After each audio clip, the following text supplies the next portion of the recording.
Кайка оратасың? Кайка оратасың дейм. Мен саған айтпадым беле чыкпа деп. Болот 2 айдан бери үйдө турам. Bir gün магазинге чыгып элейинчи сурап. Чыкпайсың! Ешқайға чыкпайсың. Магазинде бір нәрсе керек болса мен алып келіп берем. Жанымды ташытпачы білем. Медиация – бул ар түрдүү чыр-чатактарды жөнгө салынуу формасы. Анын негизги максаты бир пикирге келе албай жаткан тараптарга жай отуруп сүйлөшүүгө шарт түзүп берүү. Андан тышкары акыркы учурда ажырашкандардын саны көп болуп бара жаткандыктан үй бүлөнү сактап калуу максатын да көздөйт. Медиатор бул ошол медиация ыкмаларын, көндүмдөрүн үйрөнгөн атайын мыйзам боюнча эң кеминде 72 саат окуудан өткөн. Буниса Мамадалиева улуттук медиация борборунун Жалал Абад облусундагы филиалынын жетекчиси. Анын белгилөөсүндө коомчулукта бул боюнча түшүнүк кеңир эмес. Ошондуктан Кыргызстанда ынтымактуу жашоо долбоору старт алды. Жалал Абад облусунан 7 аймак киргизилген. Ушул эле проект Кыргызстандын 25 аймагында өтүп жатат. Буга чейин Баткенде окуу бүтүрүлдү. Жалал Абад, андан кийин Ош, ошентип Чолпон Ата болуп улантып кете берет. Жалал Абадтан ошо Чаткал, Тогуз Торо, Аксы, Майлуу Суу шаары, Кара Көл шаары, Таш көмүр шаары жана Токтогул кирген 7 аймак.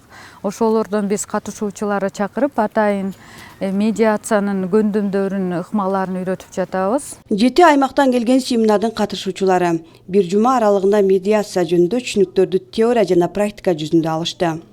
Буга чейин мен медиация жөнүндө түшүнүгүм болгон эмес. Биз азыр 5 күн, 6 күндөн бери окуп атабыз. Медиация бул эки тараптын чыр-чатактарын жөнгө салууга жардам берет экен да. Анан бизде азыр айыл жеринде өтө чыр-чатактар көп. Бизге коомго өтө пайдалуу нерсе деп ойлойм. Долбоордо медиатор даярдоого бирден квота мамлекеттик жана муниципалдык кызматкерлерге таандык. Токтогул районунан келген Алмаз Батыркулов айыл башчысы болуп иштейт. Белгилөөсүндө алардын жумушунда күн сайын түрдүү талаш тартыш, чыр-чатактар келип чыгат. Демек алар үчүн термин жаңы болгону менен маселе эски. Бул өзүбүздүн жумушубуздан эле башыбыздан өткөрүп аткан нерселер экен да. Бүт мисалы. Бул окууда биз теориясын окудум деп мен айта алам да. Теориясын окудук. Анткени практика жүзүндө талаш тартышты. Ошо биз ыйгарым мамлекеттин муниципалдык кызмат болгондон кийин бизге кайрылышат да. Айылдын эли баары бизге кайрылышат. Баардыгын колдон келишинче чечүүгө аракет кылабыз. Дайыр баалуулугу бул медиация кызматынын. Адамдар чыр-чатак менен көбүнчө бизден чечилбеген чыр-чатактар менен сотко кайрылышат. Же укук коргоо органдарына кайрылышат. Ал жерде айырмачылык, бул жерде адам азыркы айтып кеттим, сабырдуулук, кечиримдүүлүк. Медиатор талашкан маселени сотко чейин чечишүүгө жардам берген адам. Мыйзам боюнча анын жашы 25тен өйдө келип, Кыргызстандын жараны болушу керек. Ошондой эле кайсы кесиптин ээси болсо да башкысы жогорку билими болушу зарыл. Мындан тышкары 6 күндүк күчөтүлгөн окуудан өтүп, экзамен тапшырып, курстан билим алды деген сертификаты болушу зарыл. Мындан өткөн медиаторлор 1 жыл аралыгында коомчулук үчүн өз кызматын акысыз көрсөтөт. Бул долбоордун алкагында 1 жылдын ичинде ушул даярдалган медиаторлор бекер иштеп берет. Калкка себеби болсо биз аларды даярдап атабыз. Медиатор бул кесип.